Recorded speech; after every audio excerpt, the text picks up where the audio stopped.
Thank you, Your Excellency, Head of Delegation, ladies and gentlemen, good afternoon. The Roundtable 4 is about water, energy, and food nexus. In our roundtable, there are more than 60 participants, including 17 ministers, ambassadors, and head of delegations, and plus 7 observers. This reflects the importance of water, energy, and food nexus in the international water community. Thanks to all the excellent contribution made by head of delegations and observers. Through our discussion, there are a lot of outcomes, but we reach 3 major agreements as follows. The first, the global security of water, energy, and food is facing severe challenges. It is predicted that by 2050, the world population will exceed 9 billion, and the global food demand will increase by 70%. 3 billion people will live in the water-scarce area, and around 8% of them living in the developing country. In the context of climate change, increased freshwater shortage, fluctuating food supply, and the growing demand for energy have brought severe challenges to economic development, social stability, and environmental health.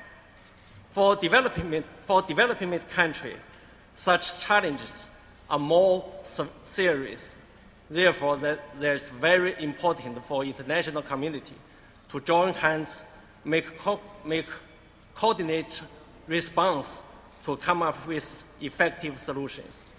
The second, new thinking and solutions are needed to address issues related to water, energy, and food security.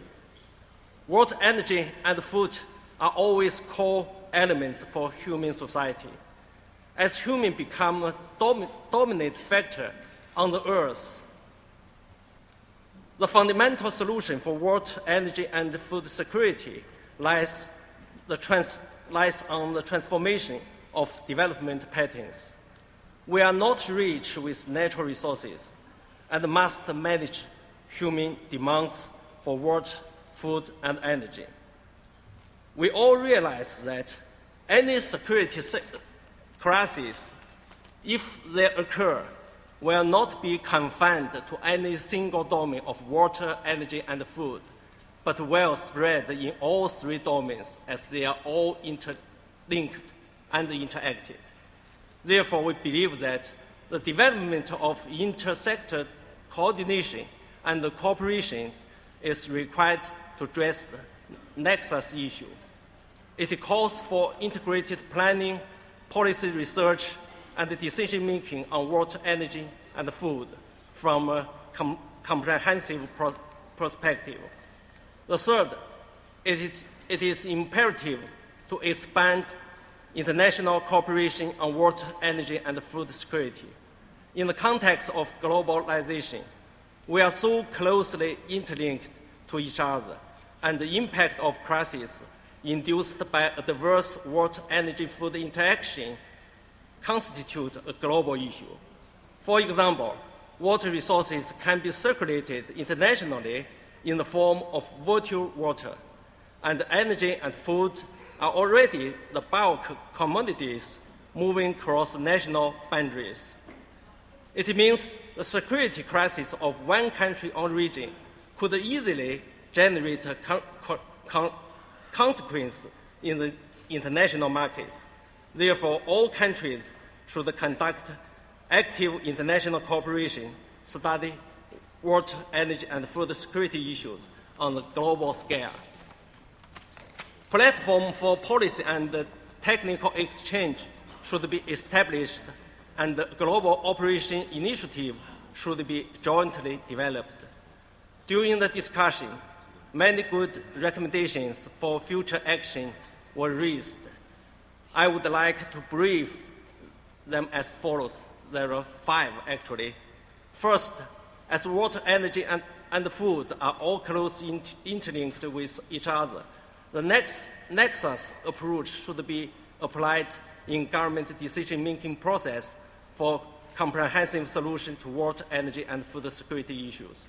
Second, scientific research on water, energy, food nexus should be promoted in order to better understand and describe the interlinkage and interactions among the three components of nexus. The third, efficiency improvement should be emphasized as the key element in future nexus strategies. It can help reduce the wasteful use of precious natural resources and contribute to sustainable development in water, energy, and food sector. The fourth, to implement the post-2015 development agenda, more attention should be paid to the synergy along goal for water, energy, and food. Potential water, energy, food conflict should be avoided through nexus methodology. Fifth, the international monitoring mechanism should be established to follow the actual conditions of water, energy, food nexus in order to obtain valuable feedbacks and promote successful practice of nexus approach around the world. In conclusion, I would thank all the delegates participants in the Roundtable 4 for your far-sight vision and comprehensive knowledge.